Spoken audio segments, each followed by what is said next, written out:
and his General Tojo rampaged through China and its Asian and Pacific neighbors, oppressing, enslaving, and killing at every opportunity. In 1940, Germany, Italy, and Japan signed a formal alliance, the Tripartite Pact, and the Axis's murderous power was cemented. A brutal reign of terror and oppression looked to be unstoppable. On December 7th, 1941, 83 years ago, Japan attacked Pearl Harbor, and we knew the time had come. We knew that we could not let this continue. The freedoms, the liberties, the pursuits of happiness for people at home and all around the world was in jeopardy. Americans felt this with such conviction that our sons, daughters, brothers, sisters went off to foreign lands to serve, to resist, to fight, to push back. As a nation, we came together knowing that if we lost, all that our country stands for would be lost. Young men and women from all walks of life gave themselves, made the ultimate sacrifice so their children, so our children would not have to endure such horrors and oppressive autocratic governments. On the ground, in the sea and air, our veterans endured dangers beyond belief, day after day, in the roughest conditions imaginable, so we can continue to enjoy the freedoms that we all cherish today. Remembering World War II is crucial for several reasons, encompassing historical, educational, moral, and social aspects. Understanding the historical context and the events of World War II help us comprehend the profound impact war had on shaping the modern world. It led to significant geopolitical changes, including the emergence of the United States and the Soviet Union as superpowers, the establishment of the United Nations, and the beginning of the Cold War. By studying these events, we gain insights into the origins of contemporary international relations and global political dynamics.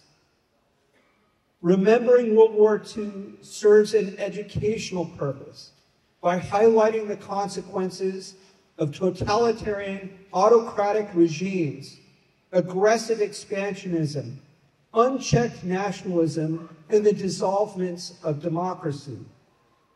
The war demonstrated the catastrophic outcomes of ideological extremes and the importance of safeguarding democratic values and human rights. By learning about the causes and consequences of the war and knowing the effects and dangers of political leaders who lead through fear, hatred, and lies, future generations can be better equipped to recognize and counteract similar threats, thereby promoting global peace and stability. As children of this generation, it's up to us to keep this history close, to remind ourselves freedom is not free, and democracy is very fragile. Never forget the horrors of war. Never forget what happens when tyrannical leaders divide people with tribalism, conspiracy, hate, lies, bigotry, and dissension. We must remember the lessons taught by World War II, or history will, without a doubt, repeat itself. We're lucky to have these veterans here today. They risked their lives for us, and it is a great honor to hear their memories. So it's an honor for all of us to have Mr. Frank Brown, Mr. Harvey Siegel, and Mr. Alfred Consigli here. Big round of applause for our veterans, Harley and Gordon.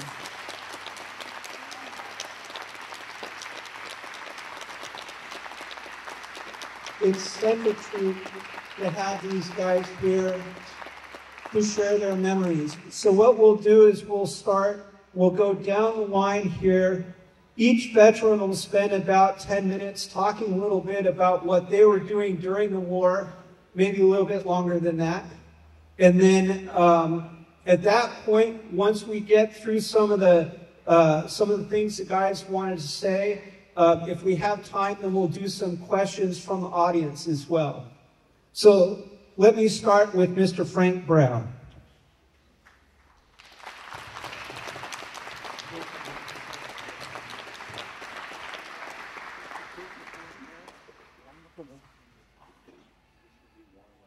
I joined the Navy when I was 17. I wanted to see the world. I went through a boot camp. I got out of the boot camp and waiting for my orders. My orders came Boston on a tugboat. That was good duty. I didn't get to see him in action. So I spent the whole time during the war in Boston. And after the war, I got out. I got my old job back, and I didn't like it. So I said, well, I'm going back in. So I went back in. I said, well, this time I'll get a ship. Well, they sent me to Boston. In Boston, they transferred me to Great Lakes Naval Training Center, doing odd jobs and stuff, and waiting for orders. Finally, my orders came, a brand new destroyer, go to South America on a shakedown cruise. Well, I guess it wasn't to be, because the next day I got the mumps. I ended up in the hospital, and when I got out of the hospital, the ship had gone, so I'm waiting for my orders again. They put me on a troop train, went to California. I got in California, and we're waiting together, a bunch of us. And finally, our orders came to go to the Navy Yard in San Francisco. Well, they took us over there in a big room, and they said, you guys are volunteers. Oh, no, I didn't volunteer. So they said, you have to swear an oath. You can't talk about what you're going to do. They said, what you have to do is, well, they had the atom bomb test in the Pacific. And they said, the ships that didn't sink, they towed them back to San Francisco and said, they're highly radioactive, and you guys are going to have to go aboard those ships. And you can't breathe the air on the ship. You have to wear a rebreather. And we go on board the ship every day, just about, doing different jobs. And when you come off the ship, you have to strip, take a shower, you go all over you with a Geiger counter. Oh, you're too damn hot. Go back and take another one. You gotta keep taking them until you're down low enough, and then you're all set. So I did that for a year in San Francisco, and then they sent me up to Bremerton, Washington. And they had 3 ships up there, and we did the same thing up there. And we were real lax up there. So one day I saw this kid with a nice jacket on. I said, hey, where'd you get that jacket? He says, oh, you want one? I said, yeah. He said, meet me at the pier when all the big shots are gone. So I did. So he said, let's go. And I said, where? He said, on the ship. I said, well, we don't have a rebreather. He said, who cares? Let's go. So I went on the ship with him. We got in the hold of the ship. He said, see all those boxes over there? And I said, yeah. He said, they're all full of jackets. Find your size and take one. So I did. But, you know, they never told us how dangerous that was. And, you know, we were young, we were going to live forever, and we all smoked. You know, so I'm still here.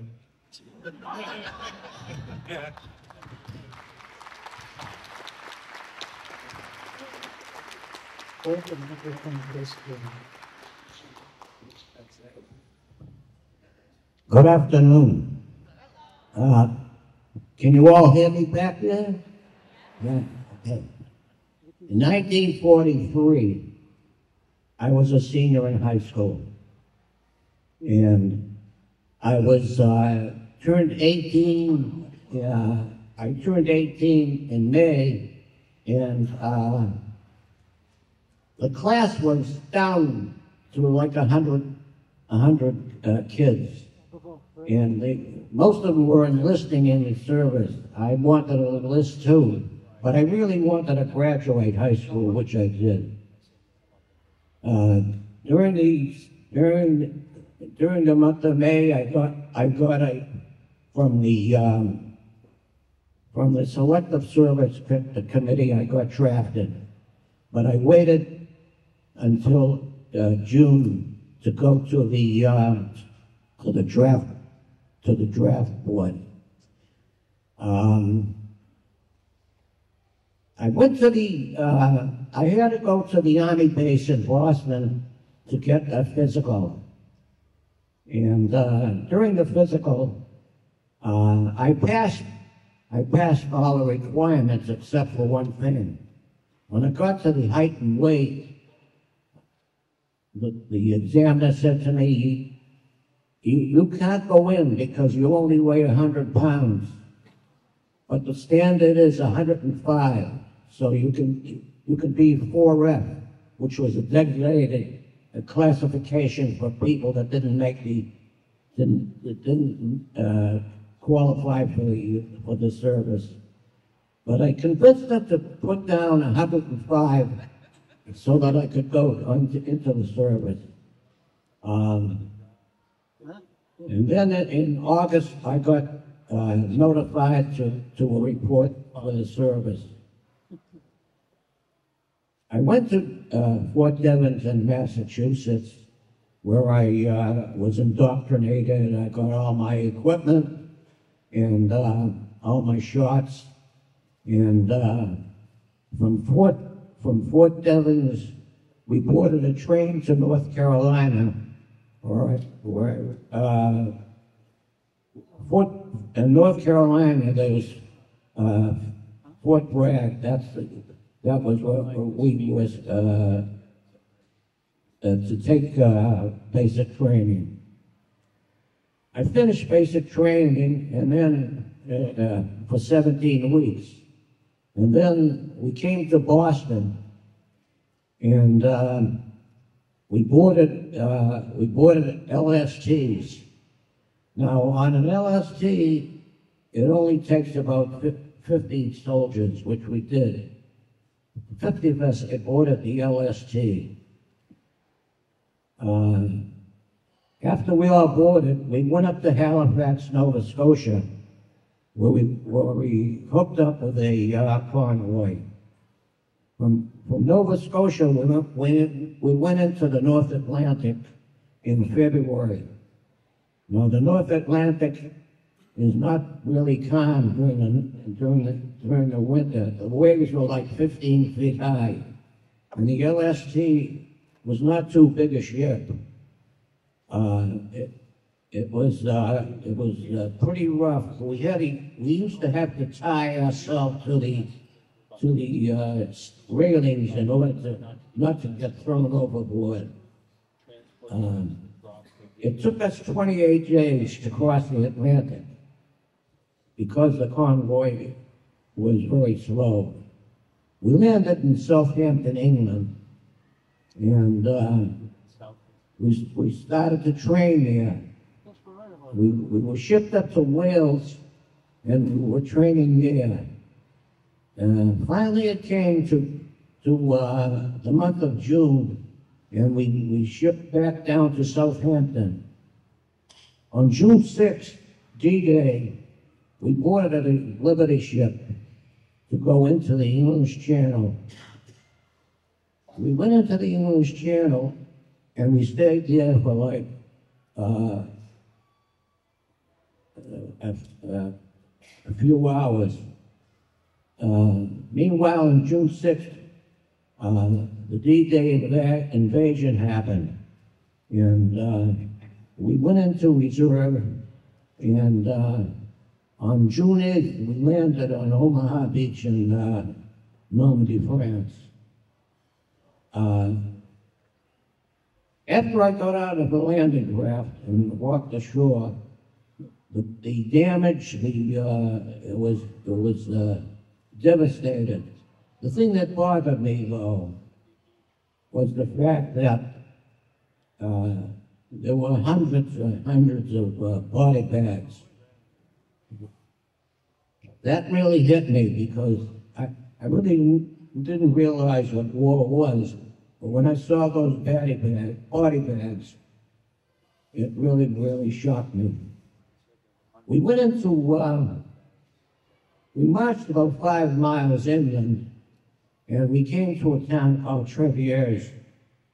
Treviers was a small town, but the Germans were fortified there, and we had to stop, and we had to dig in and wait for backup. When I went into this place to dig in, Normandy is a country that it has hedgerows. I don't know if you know what a hedgerow is, but it's a mound of earth about 6 feet high with trees growing out of it. Well, when I went into this field, I found a slit trench that was like 2 feet deep. It wasn't really deep. And I tried to deepen the slit trench, but I hit the roots of the trees that were in the hedgerows, so I couldn't go any further.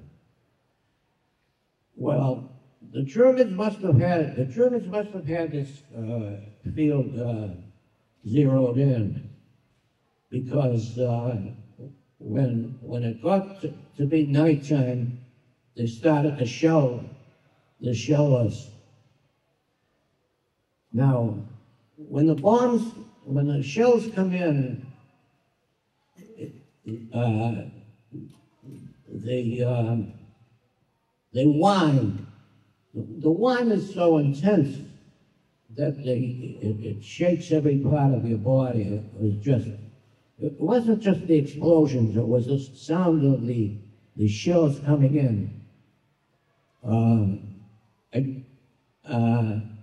It brought me back to the fact I don't have to be here because I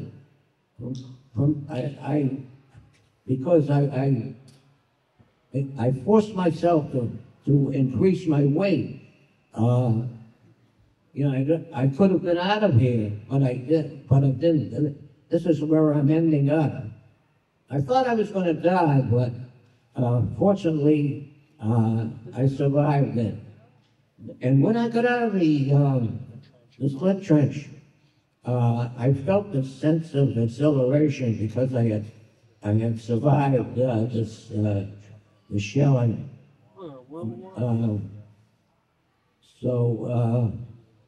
When I survived the shelling, I felt this, like I said, I felt exhilarated. And I volunteered for anything they wanted me to do. We had to, after the shelling, I was in a wire company, and we had to go out and lay new wire into the fields or repair the wire. Fortunately, we did that job, and the next day the division attacked the small town of Treviers. We captured that town, but for some reason the Germans were so dug in we could not advance any further. We were near this city called St. Lo, and there was a huge bombing of St. Lo that enabled us to break through the German lines. After a week or so, they sent us up to the city of Brest. Brest was up on the Brittany Peninsula of France. It was like a huge port that the Allies could use to get supplies. And it took us a couple of months, but we captured the city of Brest. However, I lost a few of my best friends that I had made. But I had to deal with that. After Brest, we went across, we came down from Brest and we crossed the country of France. We got to the Belgium-Germany border, and for some reason, it was very, very quiet. And there was no fighting up and down the whole area. So they told us we were probably gonna be there for a while. So we got to this town called Hack-Hallenfeld. It was in the middle of the Siegfried Line. Siegfried Line was a line like made of tank traps and stuff. But we dug in and we went into this town of Hackenfeld. We kicked the Germans out of the house, and we made bunk beds, and we made ourselves comfortable after a while, because we were going to be there for a while.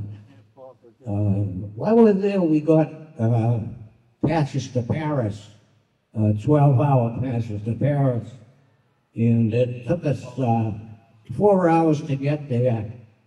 4 hours to stay in Paris and 4 hours to come back. It was pretty good. We had a good time. Around the middle of December, they pulled us out of that village of Hack-Hallenfeld and sent us into another area. We were supposed to attack the dams up north in the northern part of Germany and Belgium. But however, one night there was a great artillery barrage from the Germans. It was the start of the Battle of the Bulge.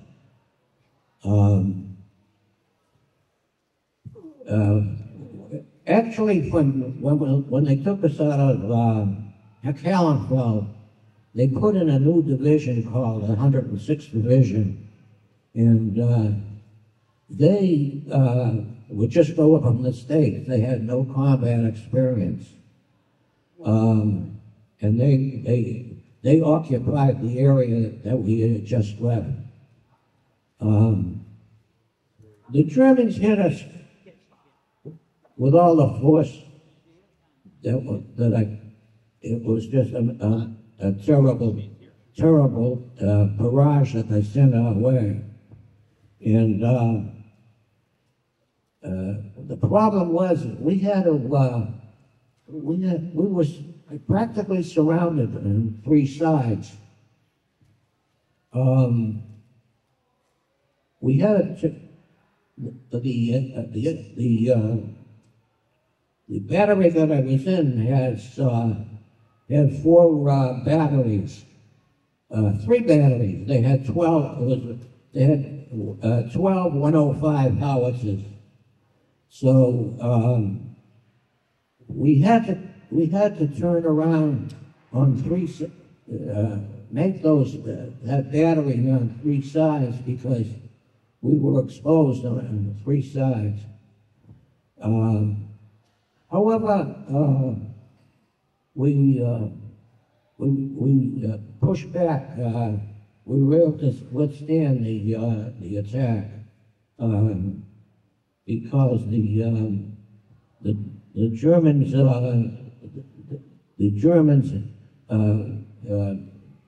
they didn't have enough fuel to advance. So it was we had a pretty strong resistance. Fortunately, we were able to repel the Germans, and we advanced into Germany. We got to the Rhine River, and we crossed where the Remagen Bridge was. You probably heard of the Remagen Bridge.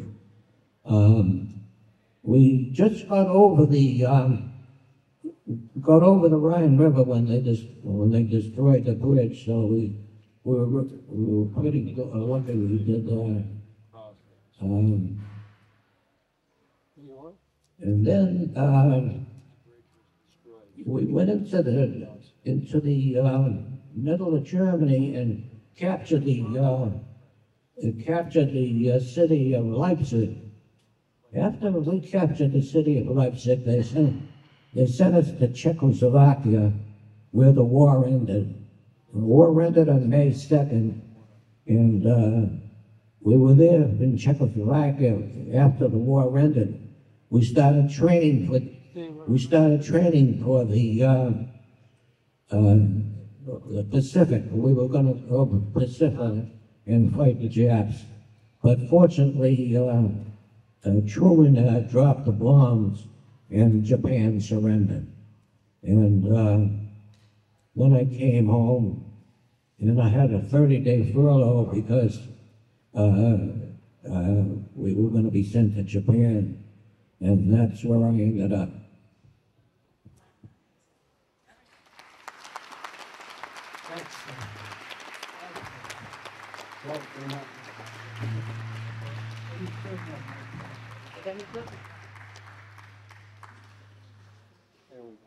I think you're good, Joe. Is it any good?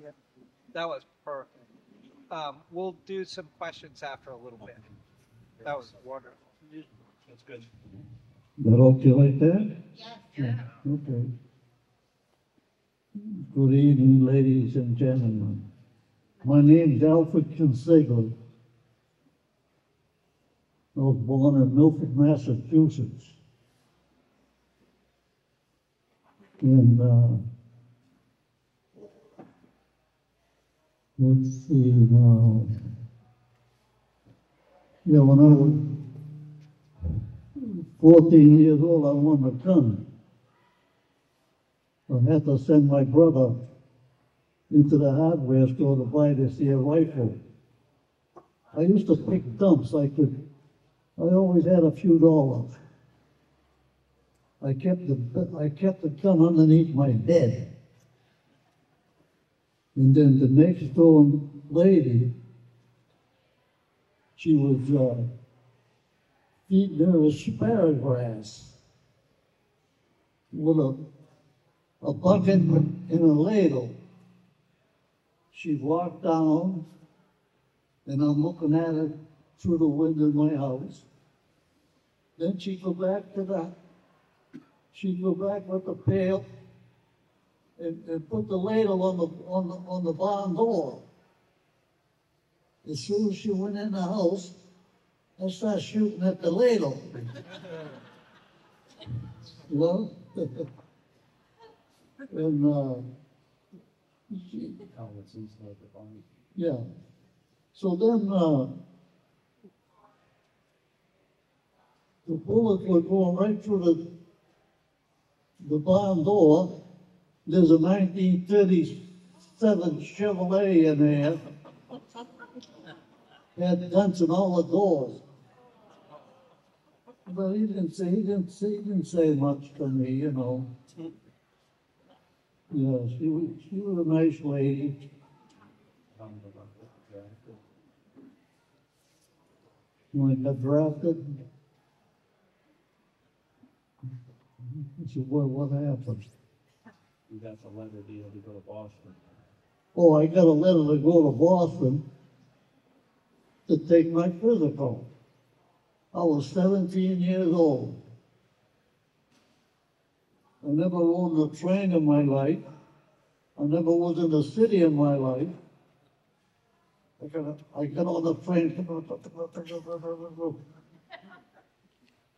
Then I got so scared, I never took my clothes off, but they rejected me.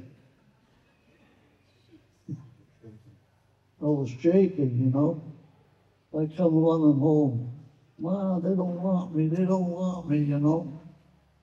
So then when I cleared up, I went back again, and they took me in. And then an officer, I made a huge mistake. He says to me, "Do you like guns?" I says, "Yeah, I like guns." He sent me to Fort Knox, Kentucky, train on the tanks. That's the General Patton was from, you know.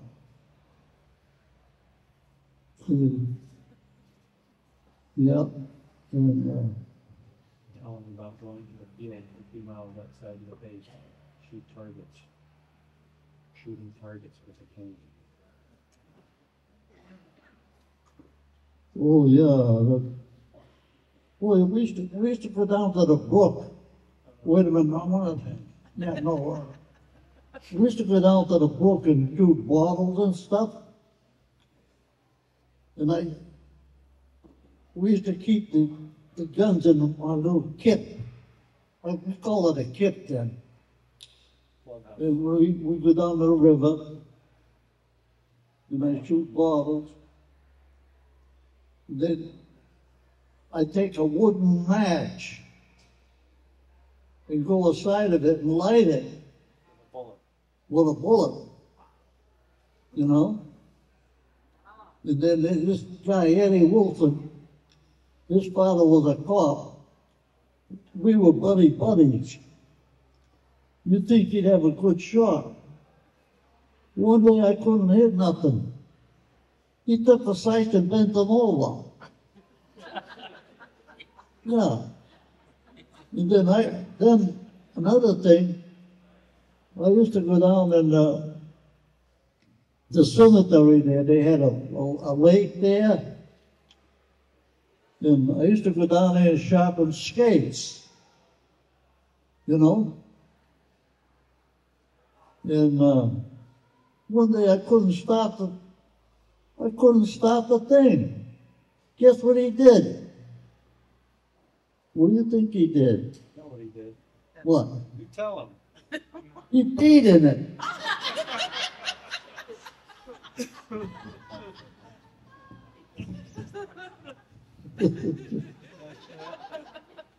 Oh, well, what? Fort Knox and training on the tank.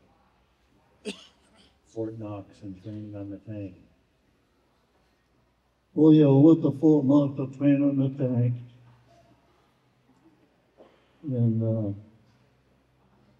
then they said, you know, when we travel 50 miles, we travel 50 miles to commence fighting. Firing. Put all the tanks up there. Had the captain put the soldier on tank number 6 to commence firing. I hit every target. The last target, they pulled a plane out of the sky with an old plane, blew that out. And then they said, have the captain bring the soldier to the grandstands. I went over to the grandstands, and he says to the sergeant, he don't even shave yet. But they said, we never seen anybody fire a gun like he did. Yeah, that was that. And he said you were a corporal. And then they made me a corporal. I don't know about Sergeant Deputy Officer. Oh, my Sergeant Vecchio, he was my tank sergeant, He was from Morgantown, West Virginia. He was a nice guy. Guess what we wanted in his tank? Me, because I was a sharpshooter. Yeah, he was a nice guy, though. Well, he named the tank Blood and Guts. You can see it on my pictures over there. Blood and Guts.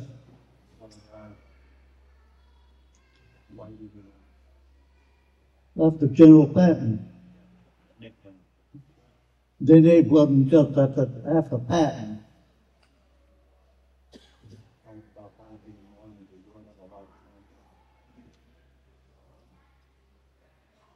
We landed in Utah Beach. Yeah. Oh, first we went to England, Torrington. Torrington. And then, then I was on the ship going to Utah Beach, and the sergeant wakes me up. I said, what are you waking me up for? He said, you gotta go guard the tank. I said, but it's our boat. I gotta go in there and guard the tank. So I landed at Utah Beach. Then right away, it says, platoon adjust, tank number 6, shell HE, charge 5, fuse quick, base deflector 150, quadrant 3 to 1, fire one ready. I fire one round, he says, up 10. I go up 10. She's firing machine gun nest. 2 rounds, I knocked it out. And then, Sergeant Vecchio says, the officer says, go down to see a street here. You know what he told the officer? No, that's suicide. He says, all right, take the next road. We took the next road and I was shooting the gun 30 inches off the ground, and all of a sudden we hear somebody, get out, get out. They knocked that tank out, see? That would have been us. And then he refused an officer. He says, I'm not going down there, that's suicide. And stuff like that, you know.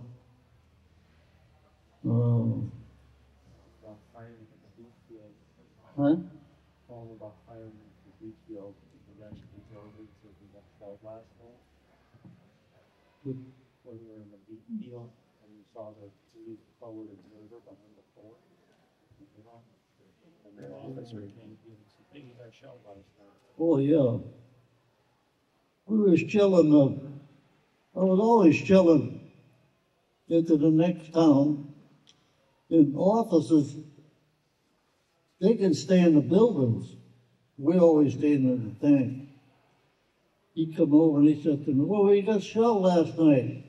I says, yes, sir, want me to take him up with the 50 caliber? You know what he said? No, that's unethical. I never heard of that word.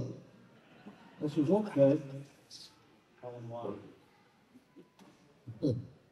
So then, the next time, it came down at the head of his building where he was sleeping. I said, can I take him out? He said, okay. And you couldn't aim with the sights. I took the 50 caliber. I hit the dust. Right up a mile away, right up, he went over. He killed him. You know? And then, he was a forward observer, standing there a forward. Then there was another German plane coming over, and with my tank, there was a couple of other tanks, we're all firing at it, and it blew up right in front of us. I don't know why that German plane took a chance like that. Sometime when I was in the forest, we used to call him Bed Check Charlie. I used to wave to him and everything. He was a German. Flying over. Yeah, flying over them. See how many tanks they had in the forest. Stuff like that.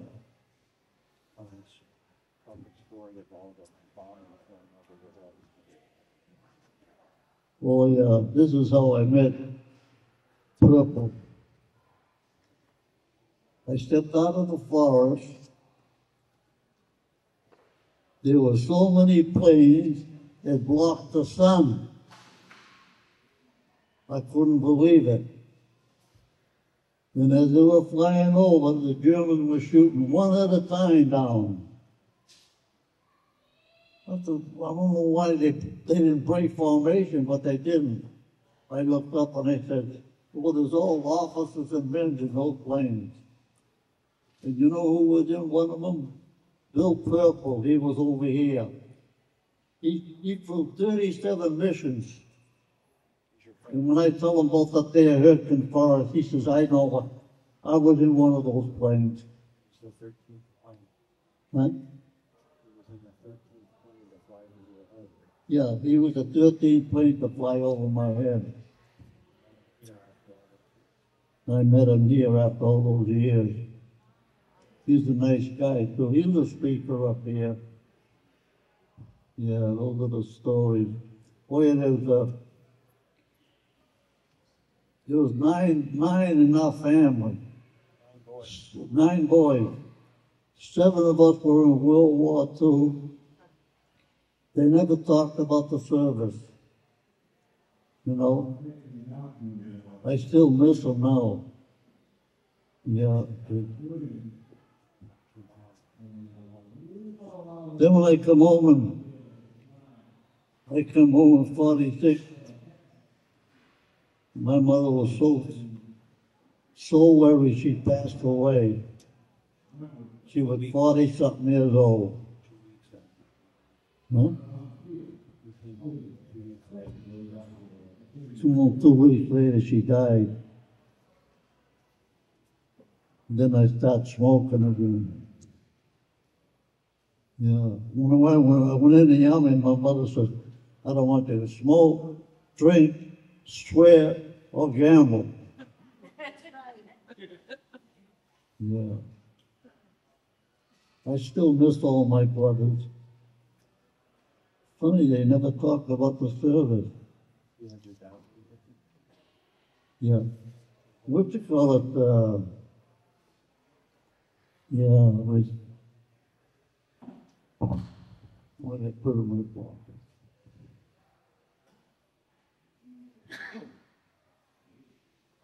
Alfred has his diary that he got in 1943. I built to see a cage. It was a lady's handbag, and I made it there for her. Wow. Today's city. Rounds expired. So let's tell them about how many rounds expired. Oh, I got in this little book is a round of fire. How many, what is it? 1 tank, 2,000. 1 tank, 2,000 rounds fired in that tank. And I had 3 tanks. I must have fired 4,800 rounds into the enemy. But then it was on my mind. What do you think you're doing when you're firing into the next town? You're killing people. They used to go in with a Jeep and tell the people we're gonna fire into the town and you can take off if you want right now. If you don't, it'll be your consequences. After a while, we just shoot in the next town and never seen the Jeep again. Yeah. Tell them about the town of Gay. Huh? About the town of Gay. Adventures.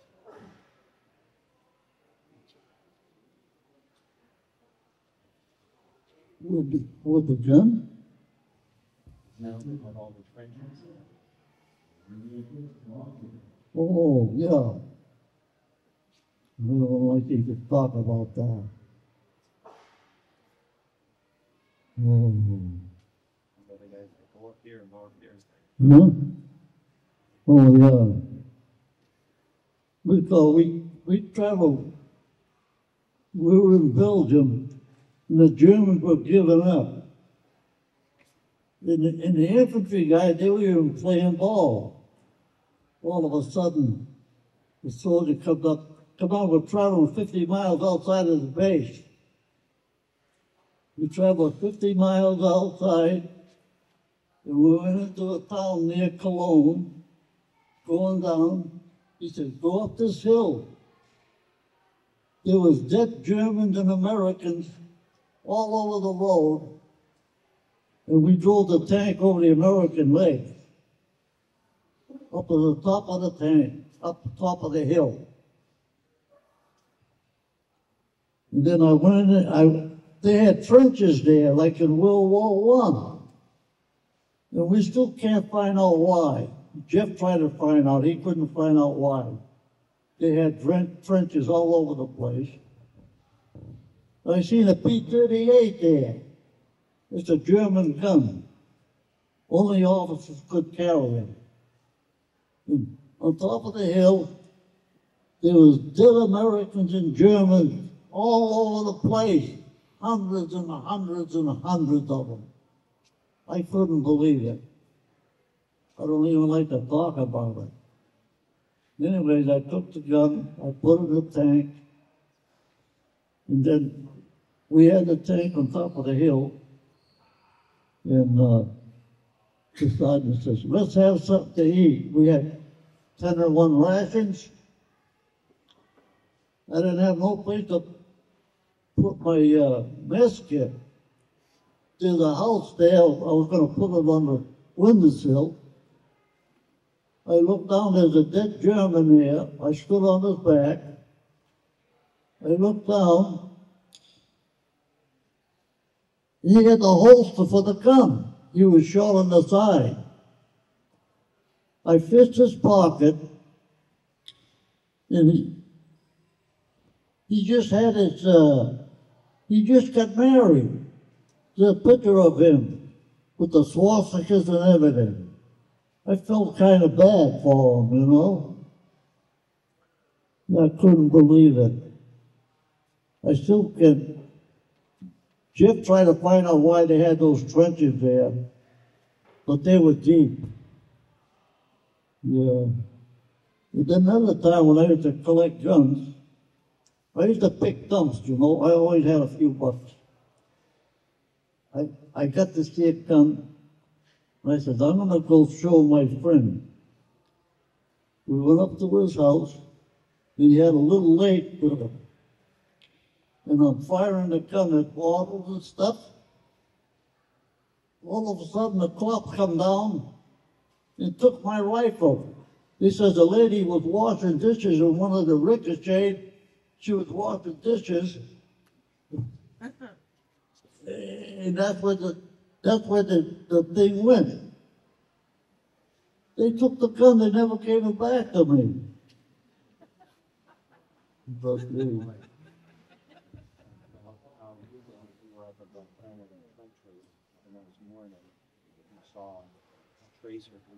oh, yeah. When we was on top of the hill, we always park and sleep in there. And Cologne is over there too. All of a sudden we're sleeping in the tank, but I'm guarding the tank. All of a sudden I see a trace of bullets coming. Well, from Cologne. It went right over the tank. I kicked the driver, I said, back the tank up, back the tank up. He backed the tank up. The next bullet was The shell. 4 feet off the ground. It would have taken the turret right off. In 88, German 88. They were from Cologne, begin with a K. You know, I don't like to talk about that. I couldn't believe all the Americans and Germans and all over the place, on both sides, all over the place, all dead. Huh? Sleeping in the cow barn.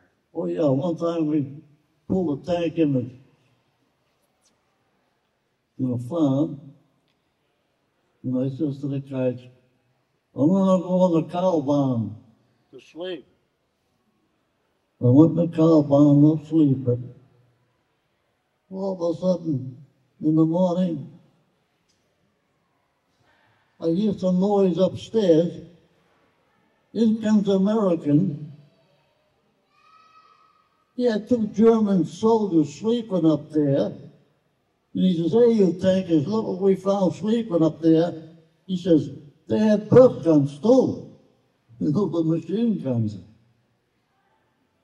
I said, hey, I still don't know why I understand. I'm sleeping there with them, you know. Another time, I pulled into a farm place there, and they had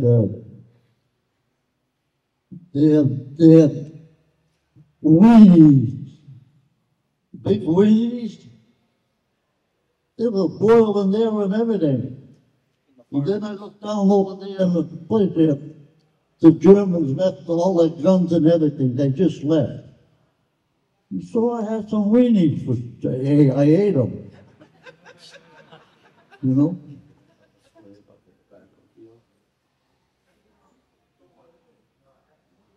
The what? Oh, well, that's a bad story. Yeah. Oh, the tobacco field, yeah. Also, one day, I'm in a tobacco field. You ever see tobacco fields in Connecticut? You've seen them. I'm in there, firing into the next town. All of a sudden, an officer come out. Come on, we're pulling out. They want to be first all the time. We try to pull out, the mud went right up over the tracks. I couldn't move. I was happy. The officer says, need the tank here, we'll set up a retriever. Boy, I was happy. I went in the barn. There's a black sedan in there that was booby-trapped and a little red convertible. I started that up. I hit a post, and it was made out of plywood, but with all like suitcase stuff all over it. I backed it out. I says to the sergeant, I says, let's take a ride.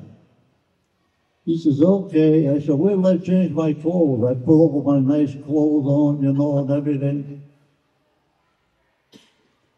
And I took the rifle, I put a hand grenade on it, a pistol in my back pocket. I says, let's go. We come over a big bridge. Arch. Stone arch. Huh? Stone arch. Stone arch. Oh yeah, stone arch. There's all these Germans and civilians, everybody in there, and I said, I'm gonna grab a girl. I said, you get in the car. She got the car. The sergeant says, I want one too. I said, you get in the car. She got the car. We took off. We still took a chance. There's still shell going overhead. I tried to embrace them. They're shivering. And I says to the sergeant, I said, let's take them back. I said, they're shivering. And he says to me, They're scared. I don't know why they're scared. They're scared. I don't know why they're scared. oh yeah, I said, they're scared. I don't know why they're so scared. He says, you don't. He says, there you are, you got a rifle with a hand grenade on it, pistol in your back pocket. Let's take them back. Okay, we start taking them back. All of a sudden, we see a Jeep coming. I'm off there, pull over. Where you going with these girls? We told him. Well, we're taking them back. He said, we heard about you tankers. As if we're no good, you know. He said, now take the girl back. We took them back. Then I waited about a week. all of a sudden, an officer comes over and says, Corporal, you and the sergeant are battle fatigue, and you're going to Brussels for vacation. We went to Brussels. We stayed in a gigantic hotel. And there's GIs, hundreds of GIs all over the place. And I said to one of the GIs, where can we get a girl? He says, go up on the second floor. We went up on the second floor. I start making arrangements. All of a sudden, I looked out the window. There's the MPs coming up there. You can't do that there. So I left it there. Yeah. Oh, I went up on the windowsill. Yeah. Yeah. Yeah. The MP come by, looked around, he didn't say anything, he went back. I went back to the hotel, and all of a sudden an officer comes out. He says, men, you are an American soldier. The world's eyes are upon you. Remember, you're an American soldier. Act like one. Another officer comes out, men, we are gathered here, 2 American soldiers fraternizing with the German enemy, misbehaving on the front lines. They will be court-martialed. I got court-martialed.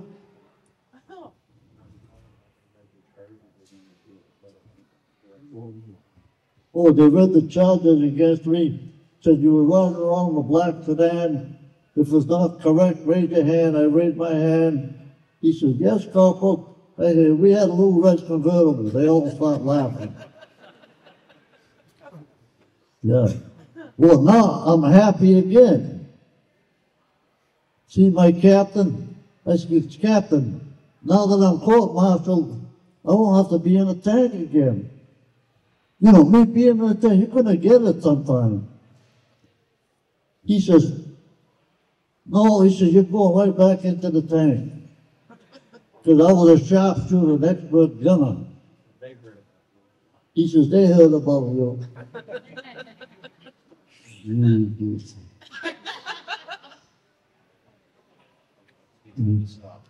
Okay.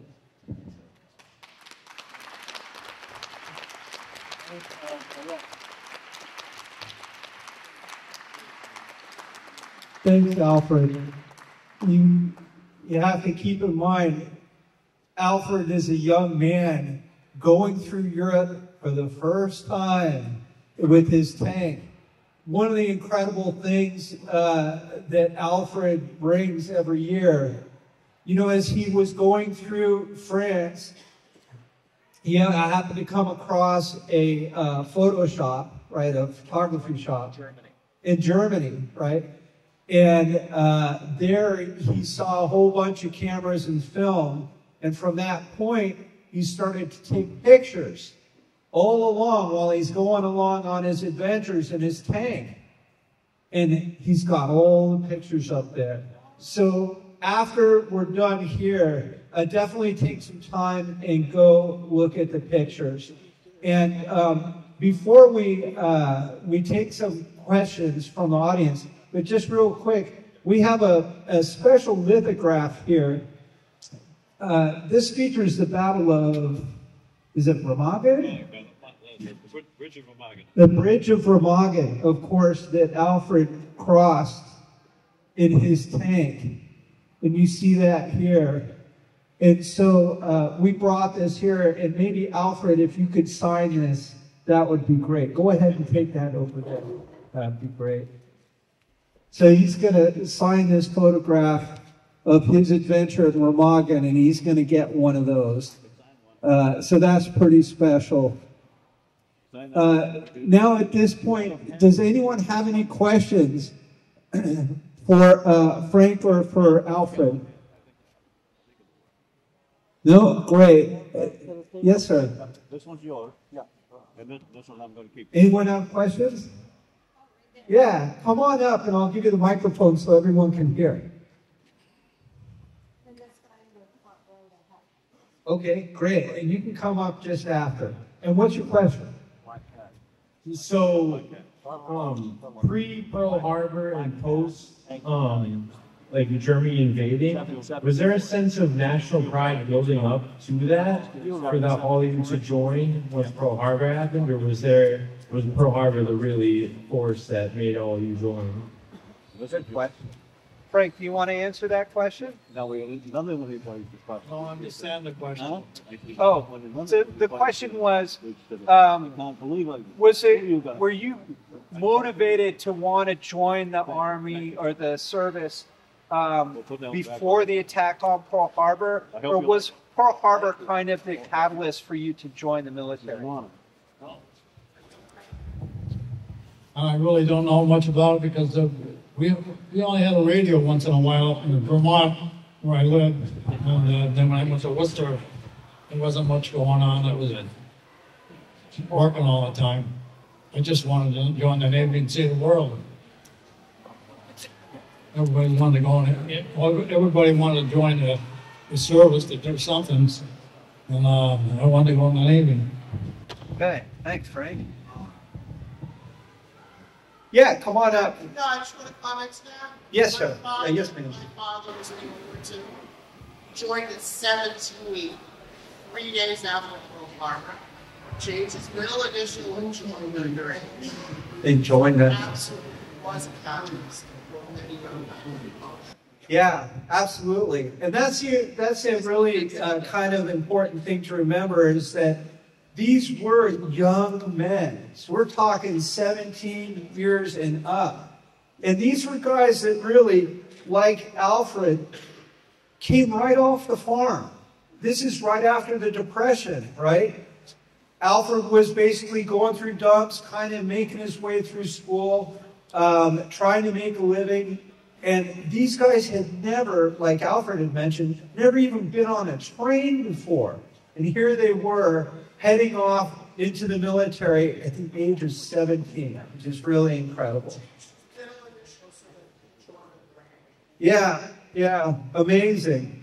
You had a question, sir? For Alfred. Okay, go ahead.